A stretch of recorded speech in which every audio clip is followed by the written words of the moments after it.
I am Daniel Harper, 47 years old, a construction engineer living in Denver, Colorado. Sitting here by my son Liam's bedside in the intensive care unit of Denver General Hospital. I feel like time has stopped. The steady hum of the ventilator, a mechanical rhythm, reminds me that Liam, my 6-year-old son, is fighting for every breath. Pneumonia, the doctors say, but not the ordinary kind I've known. It spread quickly, turning a seemingly harmless cold into a nightmare no father should face. Liam's small hands, burning hot under the tangle of wires and tubes, lie motionless in mine. I look at him, trying to memorize every feature of his face, the rosy cheeks now pale, the warm brown eyes I haven't seen since he was admitted. I'm not even sure what day it is anymore. 3 days in the ICU have left me exhausted, my eyes stinging from lack of sleep, my mind tangled with worry. Before diving into the story, comment where you're watching from, and don't forget to subscribe so you never miss the latest video. I live with Liam in a small apartment in the Denver suburbs, where the misty Rocky Mountains always loom on the horizon. My job at a construction firm often stretches beyond 8 hours, but I always try to get home before Liam's bedtime to tell him stories about spaceships or explain the constellations. Liam is my whole world. He has a fierce curiosity, always carrying a little notebook to sketch imaginary spaceships, and can rattle off the names of every planet in the solar system. His smile, radiant like light from a distant star, can erase the fatigue of my longest days. But now, seeing him here, surrounded by machines and relentless beeping, I feel a fear like nothing I've ever known. My wife Eleanor and I have been separated for 2 years. Our marriage didn't end in chaos or heated arguments, but in a slow unraveling, like an abandoned building crumbling over time. Eleanor, 42, is a well-known event planner in Denver. She lives for perfection, a spotless home, meticulously organized parties, and a reputation among the city's elite. When we were together, I tried to fit into her world, attending dinner parties with strangers, smiling when introduced as Eleanor's husband. But I always felt out of place, like a misfit detail in her flawless blueprint. After the separation, I moved out, taking Liam and the bare essentials. Eleanor still provides financial support, covering Liam's private school tuition and part of the rent, but every dollar comes with strings. She expects me to show up at family events, maintaining the image of a happy family, even though our hearts drifted apart long ago. My relationship with Eleanor has always been a puzzle. She grew up in a family obsessed with appearances, where everything had to be perfect to hide the cracks beneath. Her father, Walter Bennett, is a quiet man who has quietly supported me when Eleanor made unreasonable demands. But even Walter rarely confronts her directly. Eleanor has a sister, Charlotte, who lives a few miles away, with a seemingly perfect life. A banker husband, 2 well-behaved kids, and Christmas photos that look like magazine covers. Eleanor always compared me to Charlotte, to her proper life, and I was always the one who fell short in that comparison. When Liam started coughing, I thought it was just a common cold. I kept him home from school, gave him cold medicine, and made chicken soup. But that morning when I saw his lips tinged blue and his breathing labored, my heart stopped. I called 911, holding Liam tightly, trying to reassure him and myself that everything would be okay. The ambulance ride to the hospital was a blurry nightmare. The doctors whisked Liam away, leaving me standing there clutching his toy spaceship helpless. They said he had severe pneumonia, the infection spreading rapidly, filling his lungs with fluid. Liam needed a ventilator, and was rushed to the ICU immediately. I signed papers without reading them, nodding mechanically as Dr. Patel, a calm but stern woman, explained the risks. Now sitting by Liam's bedside, I can't think of anything but him. But then my phone buzzes, Eleanor's name flashing on the screen. I take a deep breath knowing this call will bring no comfort. Eleanor never grasps moments like these. For her, everything must go according to plan, no matter the circumstances. I look at Liam, then at the phone, feeling like a storm is approaching. The phone keeps buzzing in my hand, Eleanor's name flashing like a warning. I look at Liam, still motionless, the ventilator's steady but heavy rhythm echoing my own heartbeat. Part of me wants to ignore the call, to let silence prevail, but I know Eleanor won't stop. She never stops until she gets what she wants. I stand, leaving the chair by Liam's bed, and step into the hallway of Denver General Hospital, where the fluorescent lights make everything feel colder. I press answer, my voice hoarse with exhaustion. Eleanor, now's not the time. Daniel, what are you doing? Her voice is sharp, devoid of sympathy. I've called 3 times. You know tomorrow night is Charlotte's birthday, right? I need you here to help set up. The caterers arrive at 10 in the morning, and I need someone to supervise while I pick up the flowers and cake. This is important, Daniel. More important than you think. I grip the phone tightly, feeling my blood boil.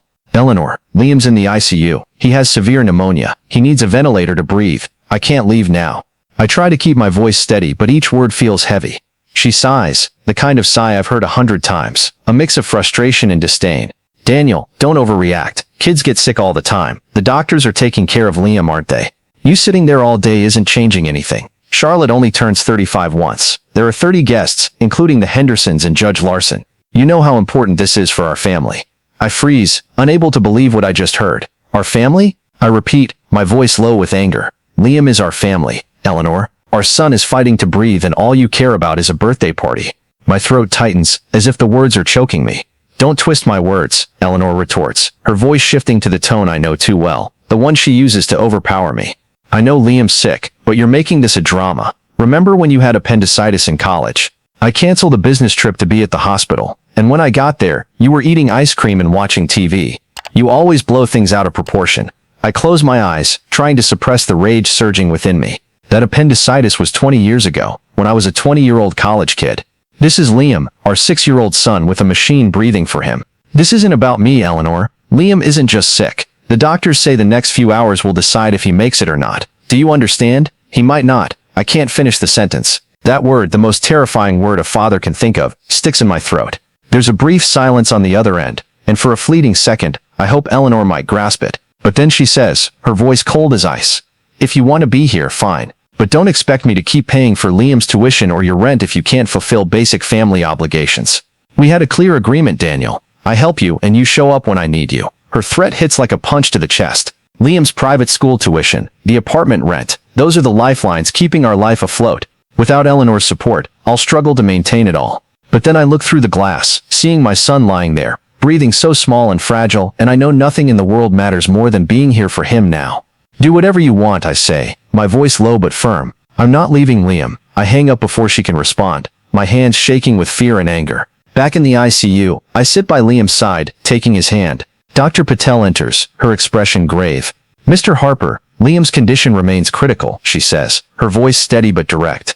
"The infection has caused severe inflammation in both lungs. We're using powerful antibiotics, but Liam's body is struggling to fight it. The next 72 hours will be crucial." "What does crucial mean?" I ask, dreading the answer. She places a hand on my shoulder, her eyes kind but unflinching. "It means we're doing everything we can, but Liam's oxygen levels are lower than we'd like. He's resilient, but you need to be prepared for any possibility." I nod, unable to speak as my throat tightens with bitterness. After she leaves, I lean forward still holding Liam's hand tightly, and whisper, "You've got to be strong, okay, Liam? I'm right here. I'm not going anywhere." But inside I feel like I'm falling into a bottomless abyss. My phone buzzes again, a text from Eleanor.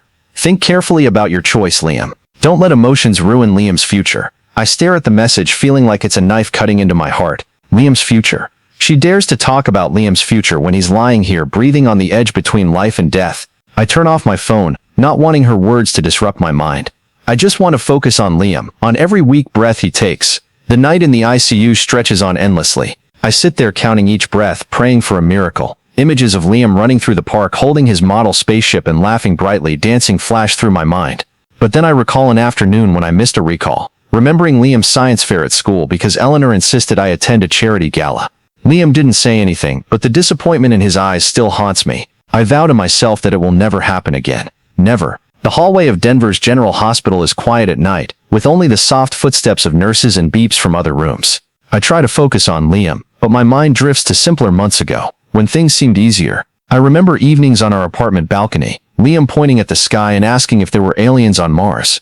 "Maybe," I'd say, smiling at his son's excitement. "Maybe," I said, smiling at Liam's enthusiasm. "But they're definitely not as awesome as you." "Liam." Now I just want to hear that voice again. A soft voice startles me. "Are you okay?" I look up to see my age, a woman about my age, around 40, standing at the doorway. She's clutching a foam coffee cup, her eyes shadowed with dark circles but glinting with empathy. "I'm Claire," she said, gesturing toward the room across the hall. "My daughter Zoe is in there. Severe asthma. This is her 3rd time this year." I nod, unsure if I have the strength to talk. But something about Claire, her sincerity in her voice, or maybe the look of someone else navigating hell, prompts me to speak. "I'm Daniel. My son Liam has severe pneumonia. It's been 3 days."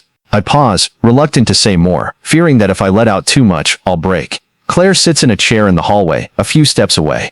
"I know that feeling," she says. "When Zoe had her first asthma attack, I thought I'd lose her. My family, they didn't help much. My mom even said I didn't clean the house well enough, so that's why Zoe got sick." She gave a faint laugh, but I could see the pain in her eyes. Family, sometimes they make things worse, don't they? I nodded instinctively. My wife, I said, my voice lowering. She wants me to leave the hospital to help plan her sister's birthday party. She says Liam just needs the doctors. Saying it out loud felt both relieving and bitter. Claire didn't look shocked, just nodded as if she'd heard stories like this 100 times. Sometimes the closest people understand us the least, she said. But you're here, with Liam, that's what matters. Claire's words were like a small spark in the darkness. I wasn't used to being comforted by strangers, but in this moment, she wasn't a stranger anymore. We were two parents, trapped in the same nightmare, clinging to hope. A nurse walked into the room, breaking my thoughts. Mr. Harper, I brought you some coffee, she said, placing a hot cup on the table. Her name tag read, Maria, her smile gentle but her eyes seasoned. I noticed you haven't left that chair all night. Drink some, it'll keep you awake. I thanked her, surprised by her thoughtfulness. My son was in here once, Maria said softly, while checking Liam's machines. Pneumonia like Liam, he's in college now, strong as a horse. Liam will pull through, Mr. Harper. I can see he's tough. I didn't know how to respond, just nodded, feeling like an invisible thread was pulling me back from the abyss. Maria left, leaving me with the warm coffee and a fragile sliver of hope.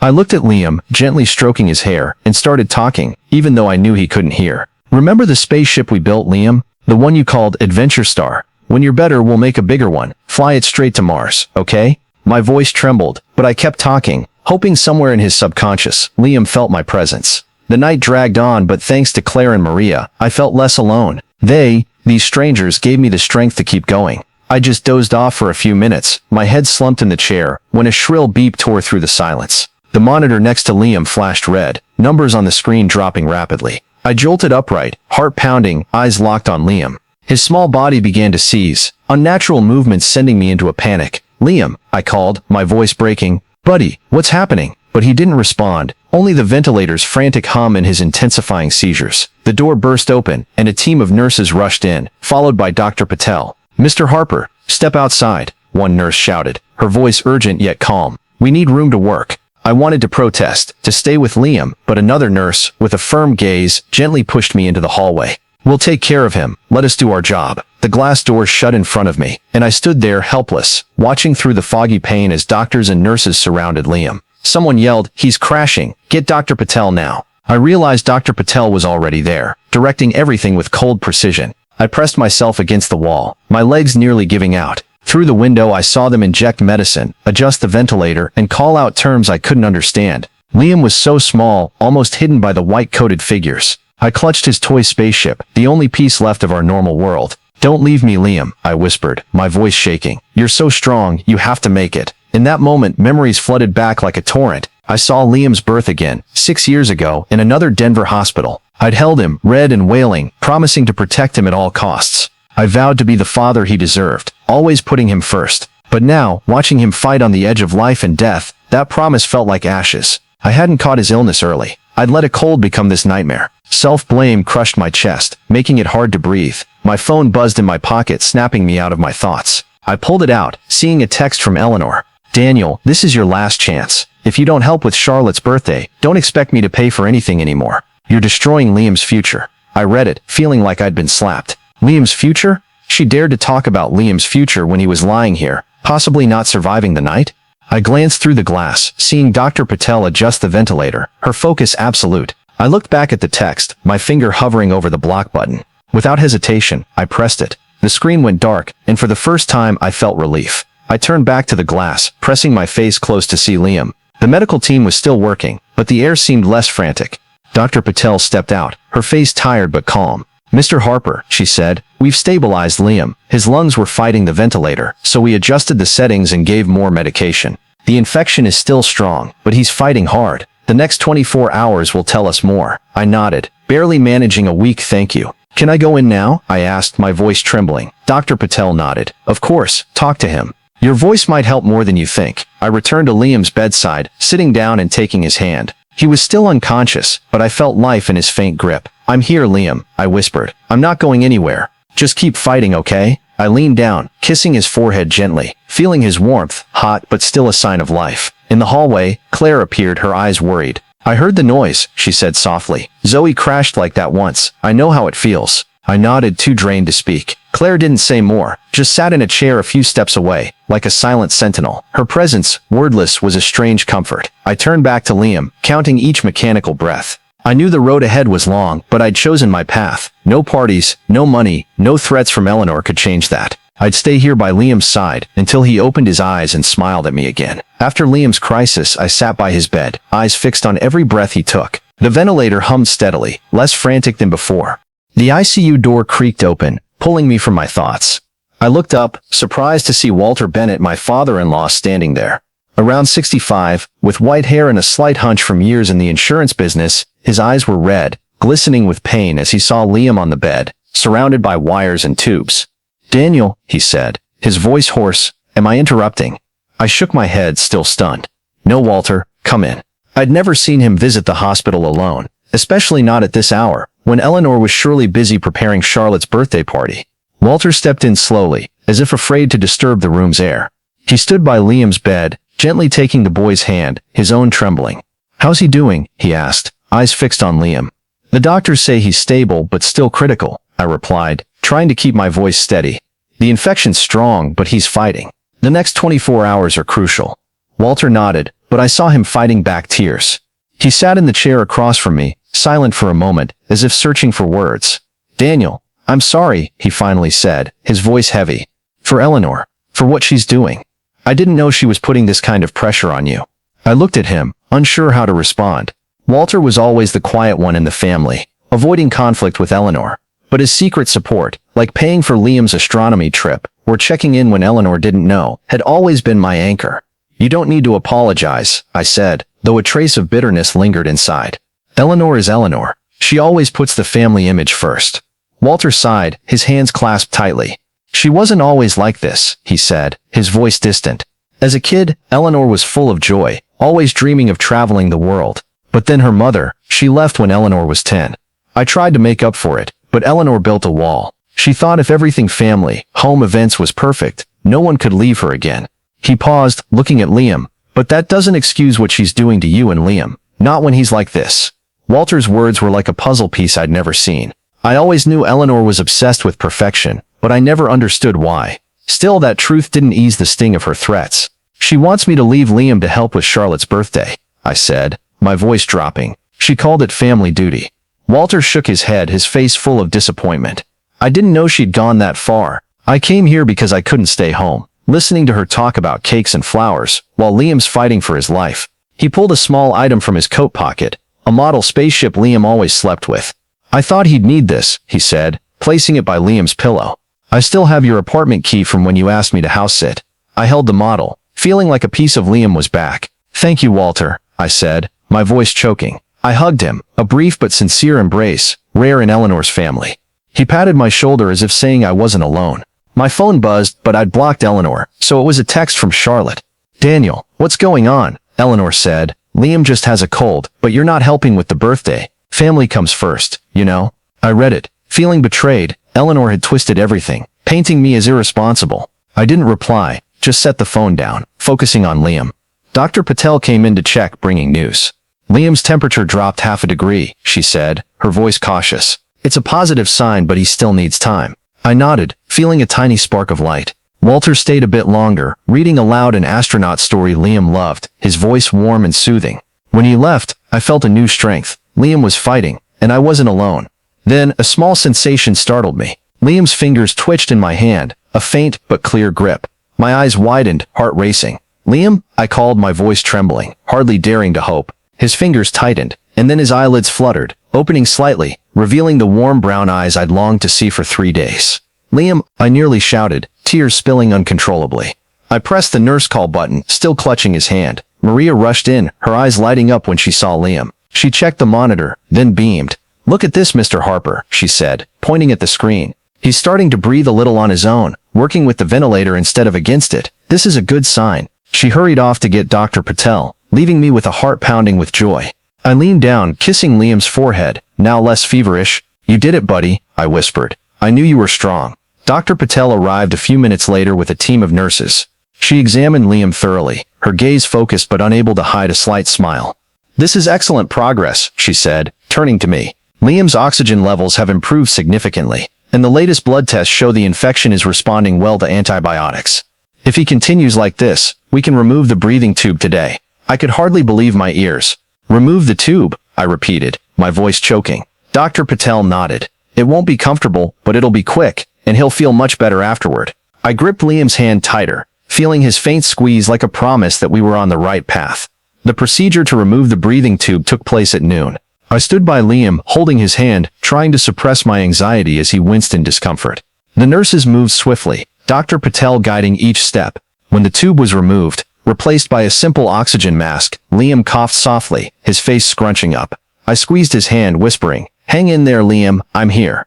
When it was over, Liam opened his eyes, his gaze tired but clear. "Water," he whispered, his voice hoarse, weak, but the most precious sound I'd ever heard. Maria brought some ice chips, and I carefully fed them to Liam. He closed his eyes, his face relaxing as the ice melted on his tongue. "More," he whispered, and I laughed, tears streaming down my cheeks. "As much as you want, buddy," I said, my voice trembling. Liam looked at me, his eyes weary but aware. "Dad," he said, his voice tiny, "I love you." I crumpled, hugging him gently, careful not to hurt him. "I love you, Liam," I said, my voice choked. "More than all the stars." After that moment I called Walter. He answered immediately, his voice anxious.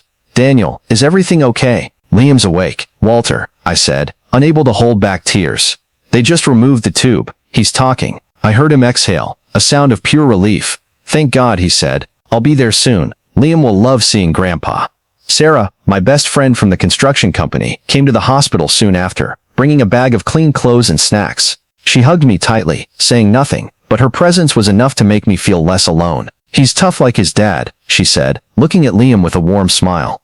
My phone buzzed with a text from Charlotte. "Daniel, what's going on? Is Liam really that sick?" I sighed, realizing Eleanor had continued to twist the truth. I snapped a photo of Liam, still with wires and an oxygen mask but with his eyes open, and sent it to Charlotte. "This is Liam," I texted. "Severe pneumonia, 4 days in the ICU.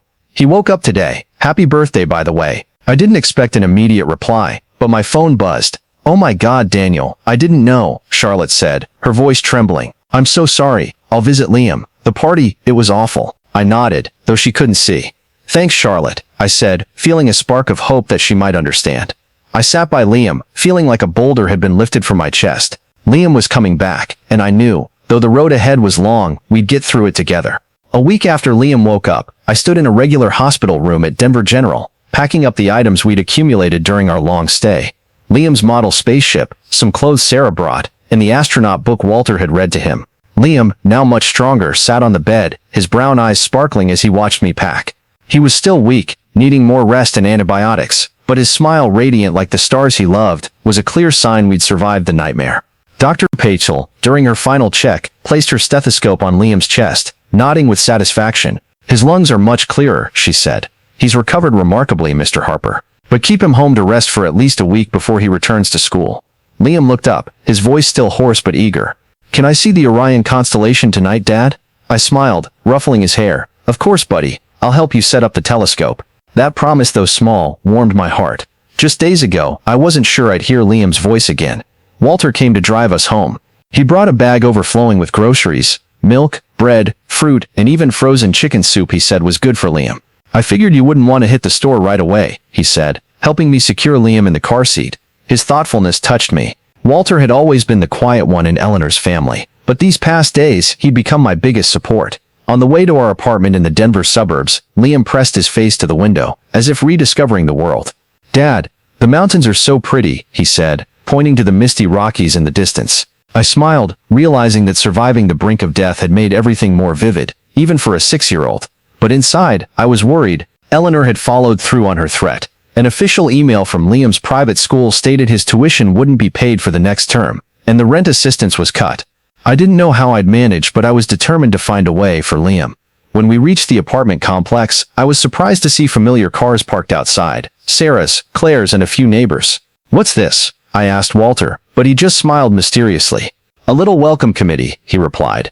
Opening the apartment door, I was nearly speechless. A large banner reading "Welcome Home Liam" stretched across the living room, with balloons and tinsel sparkling everywhere. Over a dozen people, Sarah, Claire, some neighbors, and even Liam's favorite teacher, Miss Miller, stood there, shouting surprise. Liam clung to me, a bit shy but his eyes gleaming with joy. Sarah stepped forward, hugging me tightly. "We wanted you to know you're not alone," she whispered. I looked around, moved by the scene. These people, some I knew well, others I'd only met in passing, had gathered to welcome Liam. The apartment was spotless, the fridge stocked, and Sarah said they'd scheduled meal deliveries for the next 2 weeks. Claire, the mother I'd met at the hospital, approached, handing me an envelope. "This is from Liam's school parents," she said. "It won't cover all the tuition, but we hope it helps for now." I opened it, finding over $2,000, an incredible sum, enough to buy me time to reorganize our life. Miss Miller pulled me aside. "I heard about the tuition," she said quietly. "The public school nearby is great, Mr. Harper. I have friends who teach there, and I'll make introductions if you need." I nodded, grateful for her support. The small party was brief, as everyone knew Liam needed rest. As they left, Liam lay on the couch, clutching his model spaceship, smiling tiredly but happily. "They all came for me, right, Dad?" he asked. "For us, buddy," I corrected, stroking his hair. After Liam fell asleep, Walter stayed with me in the living room. He handed me another envelope, his expression serious. "What's this?" I asked. "This is to help you and Liam," he said. "Don't tell Eleanor." I opened it, finding $500 in cash and a note. "For anything you and Liam need, I'm always here. Love, Walter." I looked at him, too moved to speak. I took his hand, unable to say more than, "Thank you, Walter, for everything." He nodded, his eyes misty. "Life's too short to live without love, Daniel. You taught me that." As Walter left, I sat back, looking at the apartment now glowing with light and kindness.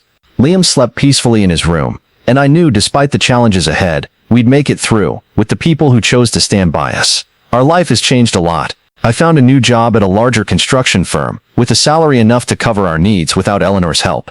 Liam switched to a nearby public school, where he quickly settled in, thanks to dedicated teachers like Miss Miller. He still carries his spaceship sketchbook, but now his drawings include me, Grandpa Walter, and his new friends. We cut expenses, sold some unneeded items, and made a new budget. Life isn't lavish, but it's enough, and more importantly, it's ours, free from any strings of control. Eleanor keeps her distance. A week after Liam's discharge, I received a letter from her lawyer, demanding a public apology for abandoning the family during Charlotte's birthday. The letter was cold, full of rigid language, but it didn't shake me. Instead of replying to the lawyer, I wrote directly to Eleanor, not with anger or blame, but with clarity. I thanked her for past financial support, but stressed that our relationship, if it could continue, must be based on mutual respect. I described Liam's days fighting in the ICU, the line between life and death our son crossed, hoping one day she'd understand why I chose to stay with him. I ended by offering to let her see Liam, but with clear boundaries. I got no direct reply, but I've made peace with that. Maybe one day Eleanor will change. Maybe not.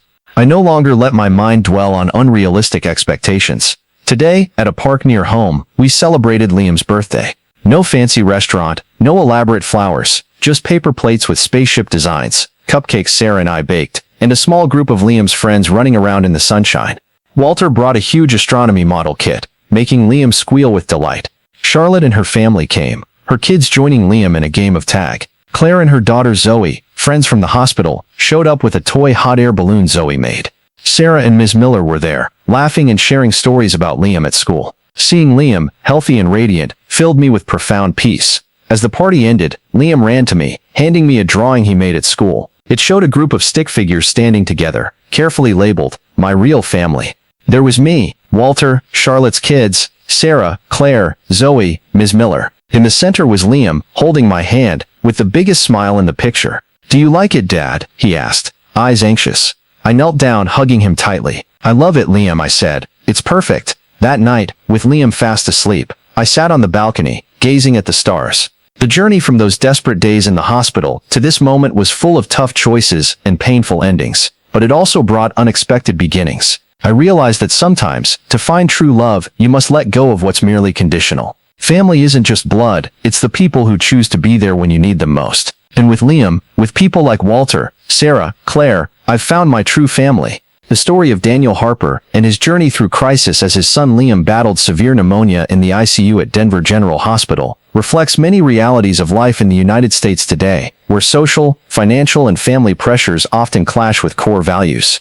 Daniel, a 47-year-old father, faced control from his estranged wife Eleanor, who prioritized her sister's birthday party over Liam's health, embodying a culture of valuing appearances, a common trait in modern American society, especially in affluent communities. Eleanor's threat to cut financial support for Liam's tuition and Daniel's rent highlights the economic strain many American families face when reliant on external funding, yet the community's support, like Sarah bringing supplies, Claire raising funds, and Walter setting up an education fund for Liam, reflects the unity and kindness still present in American society, especially in times of crisis. The lesson from this story is to prioritize what truly matters, like family love and health, despite social or financial pressures. Daniel chose to stay with Liam, even if it meant losing financial stability, teaching us that sometimes setting boundaries with controlling relationships, like with Eleanor, is necessary to protect personal happiness. Liam's real family drawing, including people like Walter and Claire, reminds us that family isn't just blood, but those who show up when you need them most.